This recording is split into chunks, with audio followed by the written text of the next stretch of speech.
I have a big role for you. Is that the sort of thing you meant?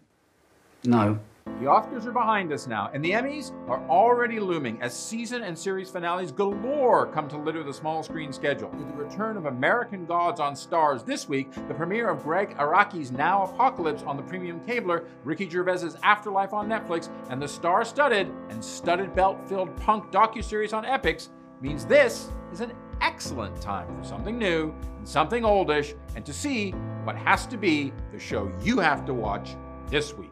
Okay, you have your tattoos, your cute sunglasses, and your Converse sneakers, and, you know, now I'm a punk band.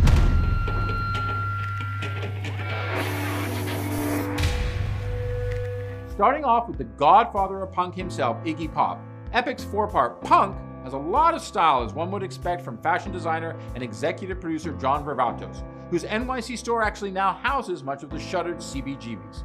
It also has an iconic Talking Heads guest list of the likes of the MC5's Wayne Kramer, the New York Dolls' Sylvain Sylvain, Wayne County, and Blondie's Debbie Harry and Chris Stein in the first episode alone. Now, if you grew up in the 70s and 80s and hated 20-minute drum solos and stadium rock as I did and still do, the archive footage-heavy Punk is a wonderfully curated playlist. There's nothing new here, but what there is a swagger-filled greatest hits for fans and newbies. I've always had an attraction toward the unknown. I find myself in situations where I can barely breathe. It's like we're on the brink of total annihilation. Don't you ever get bizarre premonitions? Maybe smoke a smidge less pot before bedtime? For fans of Greg Araki's long and wonderfully outlandish career, Starz' millennial-based and Hollywood-set Now Apocalypse will also come across as a bit of a greatest hits too, which is actually unfortunate in this case, because there is not much new here underneath the director's garishly once boundary-breaking stock-in-trade of lurid sex, mind f***s, and Degeneration Nation. Or to put it this way, while the Sundance previewing Now Apocalypse looks great, if the lizards really are taking over and the world is really ending here, could we focus or at least speed it up a bit? Dear God, I hope you got the letter and I pray you can make it better down here. Gradually they abandoned us. Old, forgotten gods. With almost as much drama behind the camera as on screen, and also on Starz, American Gods is finally back for its second season, almost 2 years after the series based on Neil Gaiman's acclaimed novel first debuted. And the fact is, it's a little bit all over the shop, in good and bad ways.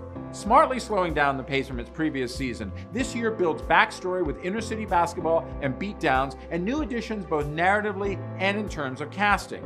Yet, with that deeper dive of sorts, the Ricky Whittle, Emily Browning, and Ian McShane-led series, well, from what I've seen so far, is, to paraphrase the show itself, in search of its own new magic. The unveiling of the real purpose of Whittle's Shadow Moon character, and the enlargement of the ensemble itself and the saga itself over decades of turmoil across the American landscape, simply needs fewer sleights of hand to find its ambitious stakes beyond declarations, for instance, that Bowie is retro, which, I gotta tell you, just isn't on with me, no matter how good American Gods Season 2 can actually be. And hear me, the second season of American Gods can be quite good. But there can only be one show that you have to watch this week. And on this merry-go-round, it has to be Ricky Gervais's heartbreaking and often hilarious Afterlife.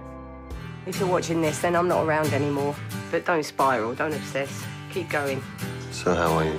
A good day is when I don't go around wanting to shoot random strangers in the face and then turn the gun on myself. Bad then. A tale of a shadowed widower screaming at the plague of humanity and the world for the loss of his wife to cancer. The six-parter from The Office co-creator is simply the best thing that Gervais has done since the delightfully awkward 2001 debuting BBC series. And I'm including, and I love them, those Golden Globe hosting stints. I don't want to give anything away because I simply think you have to watch all of this UK set show. But Afterlife, I will say, finds the immensely talented Gervais finding new heights and depths as both an actor and a writer in his portrayal of local newspaper reporter Tony, going to some very dark places and seeking and shunning the light of life in his pain, and the pain he brings others. So, that's all I'm going to say. But I will say your prayers on Sunday and give American Gods Season 2 a look. Prepare to binge Afterlife this weekend. because it's awesome. And Afterlife is the show you have to watch this week.